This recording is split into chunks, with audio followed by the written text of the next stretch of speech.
What's up, pianists? We back! Woo! Oh, holy crap. It's been a while, hasn't it? A little while, yeah. Man, okay, so we got a lot of catching up to do. So buckle up right here next to me. Seatbelts on. Seatbelts, everyone. And we're just gonna have a little chit chat while I drive to meet the most beautiful woman on the planet. That's right, homies. Guess you ain't single no more. Man, it's been a wild ride. Okay, so first seeding season hit. Seeding season is nuts. You have to work when it's dry because you can't when it rains. Brutal. But we got through it. We did it. Woo! We got all our seed in the ground in a timely manner. Thanks be to God. Anyways, this isn't Farming with Thomas. This is Songwriting with Thomas. So, what are we going to do today? Well, I'm going to continue my story. Then I had a bit of like an interesting spiritual revelation where I thought for a second I was supposed to go and become a Catholic priest. It went something like this. Well, Thomas, you are hopelessly single. Maybe God doesn't love you. I was like, that is a meaningful job. I have been single for a while, and honestly, I've been pretty happy. I was this close to applying, and I was smacked in the face with this overwhelming feeling of unhappiness and unexcitement and like, ugh. So I was like, nah, we're not gonna do that. We're just gonna chill, I guess, another year and see what happens. And then I met this girl. I met her on this dating app called Catholic Match, which is a big bag of AIDS. Just freaking pass me, dude. Like, what are you? Lovely girl. Maybe I won't give away her name just yet. From Washington. We started chatting a lot. We had to switch over to Instagram just about immediately. Actually, I just about lost her because this stupid app which gave me AIDS, because it is AIDS. Okay, Mr. Semi-Truck, I don't know what you want from me, man. We're driving side by side now. Anyways, so where was I? Contracted AIDS from the dating app. Dating app is AIDS. Oh yeah, I got left on red. Actually, no, I didn't get left on red. I got left on unread, which is probably not as bad, but it's still pretty bad. About a day and a half went by, and she just wasn't responding. And I was like, there were two parts of me. One was like, well, I mean, it's okay. I guess she's just not interested. Move on. And the second part of me was like, nah, I gotta just shoot my shot here and do this one more time. She said she works as an aquatics director, and I was like, oh, aquatics director, what does that entail? And then she didn't answer me for a day and a half, and I was like, maybe she doesn't like her job very much. So yeah, I made this joke, and I said, Thomas discovered that it entailed long periods of silence while presumably this aquatic director was directing the waters of her homeland, hence the name Aquatic Director. And she writes me back and was just like, I am so sorry, this stupid app did not let me know that you messaged me back. So she thought I left her on unread. So that was close. Thanks, Catholic Match. Gave him a 1-star rating. So we switched over to Instagram very, very quickly. Talked back and forth, video chatted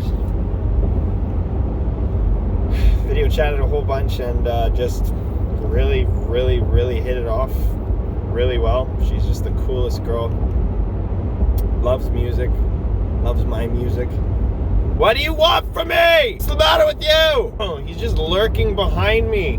I'm going the speed limit. Semi-trucks shouldn't go over the speed limit, you bugger. So it went really well. Made it official. Facebook official. So I guess you could say it's getting pretty serious. Problem is she lives in Washington. So I've hatched this brilliant plan. We're going to see how it goes. It's either going to be the most romantic date in the history of the planet, or it's going to be the worst date on the history of the planet. Basically, I went onto Google Maps and I looked along the border. I started in BC and I just scanned the border because I remembered years ago we were driving along the southern BC border. If you're going to pass me, get on with it. We were going down one road, there was a little ditch, and then there was another road, and it was the States. When her and I started talking about seeing each other during this stupid pandemic. Alright, there you go, buddy. That's it. Fly. Fly, you fool. Pass me.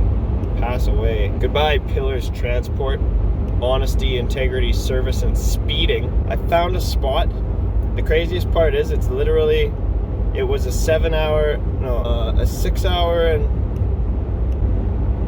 How far was it? Where am I? I have a girlfriend? That's what it was, I think. It was a 6 hour and 40... Whatever, it doesn't matter. It's a long drive, but the point is it was an equal distance from each of us, just about to the minute. It's this little place right on the border. I don't want to say too much, just in case. I'm just so scared. I'm so nervous, because, like, we're not doing anything illegal. You know? Like, I'm going to be in my country. She's going to be in her country. We're going to have a little picnic. Maybe there'll just be like a little smidgen of border crossing. But maybe. But yeah, it's either gonna go really well or it's gonna go really not well. Either it's gonna be like the most romantic date of 2020, or it's gonna be like I'm gonna frickin' get thrown in jail if they find us there, or frickin' bit by a rattlesnake, or we're both gonna get bit by rattlesnakes, and then the cops are gonna come and throw us in jail, and then we die from rattlesnake poisoning. Anyways, so that's what I'm doing right now. I'm on the road. I think I got about like 5 hours to go. What time is it? Yeah, about 5 hours. 5 hours of driving to do. Super exciting. I'll let you guys know how it goes. Thanks for tuning in. You know what? I know I'm taken now, but you best believe I'll be giving smooches to my homies. Smooches to the pianists. Forever and ever. Forever and ever.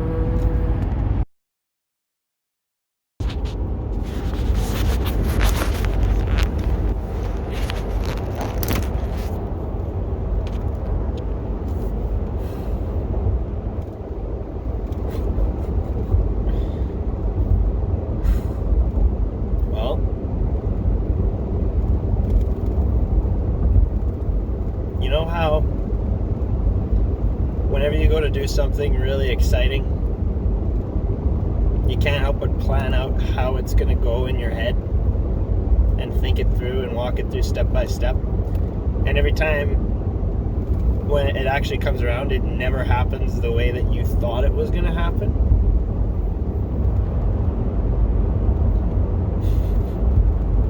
This happened exactly the way I thought and hoped it was going to happen, only somehow better. This girl, man. This girl. Yeah, dudes. Looks like my music career is over. Just kidding. So I get there. I pull up to the spot. From Google Maps, it kind of looked like a really broken up trail with like a few kind of nasty looking trees scattered around. And I was like thinking, oh, this is like super southern Alberta. There's going to be snakes. We get there. It was just like surrounded by rolling plains and silence and a little security camera. I noticed that. Then there was just a gate. There was just a big old gate there that said U.S. state border, do not cross illegally, basically. And so I pulled up and I started setting up for the picnic. I saw the camera. I sent her a message and I said, hey, like, the spot's perfect, but like there's literally a camera right here. We're really gonna have to just like be super careful and stay on our proper sides. You know, I'll stay in Canada, you stay in America, and we'll just have a nice picnic. A patrol officer comes from the United States side. And in case you didn't realize this, I'd heard this and discovered it to be true. The United States officers are much scarier than the Canadian officers. So this guy comes up and comes out of his car and he's like, what are you doing? And I was like, started explaining. I was like, hey, I'm here to see my girlfriend. I've driven 7 hours to come down here. She's driven 7 hours to come up. I found this spot on Google Maps. We thought we'd have a picnic here. He's like, this is the middle of nowhere. It's like, as if you're having a picnic here. It's like, what are you doing here? And I was like, officer, I was like, look, man, I don't want any trouble. Like, this is just something I'm trying to do with my girlfriend. He asked me for some identification. I gave him my driver's license. He ran the numbers, saw that I have a spotless record. He's sitting there, he's talking it over with these guys, and just keeps looking over at me and comes and asks me a few more questions, like, where are you coming from, blah, blah, blah, blah, blah, and goes back, and then I thought I heard him say, yeah, I think it's good. I think he's good. And then he comes back out finally, and he's like, okay, so, and my phone was dinging the whole time. He was like, answer your phone, and I was like, sorry, no, it's just a text, but this is her, like, this is her texting me, I can show you if you'd like to see it. He was like, no, it's okay, I don't have to see it. He's like, all right, it's fine, but you just stay on your side and make sure she stays on her side. This fence, right? It's hilarious. Just literally a gate. And then I was on Canada and she was in America. And he drives away, comes back, and I was like, oh no, now what? And then he's like, okay, just a few more questions. What's the name of your girlfriend? I give him the name of my girlfriend. He's like, okay, like, what kind of vehicle is she driving? And I honestly did not know, so I was like, sir, I do not know, but she's going to be here really soon. Thank God at about that moment she started coming down the road and I could see her, and I was like, yeah, there she is right there. So she comes, gets out of the car, he asks her for her identification. She climbs up onto the fence on her side, and we embrace, and the cop eventually was just like, basically like, all right, you guys, you two just stay out of trouble and stay on your sides, and you guys have like a nice picnic. We had 6 hours of bliss, uninterrupted, perfect weather.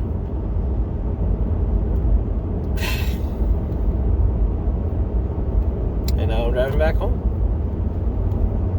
It was not a catastrophe. Possibly the most romantic date of 2020. Certainly the best first date ever. Alright. Love you guys. Peace out. Stay groovy. Brush your teeth. Brush your teeth and yeah. Later.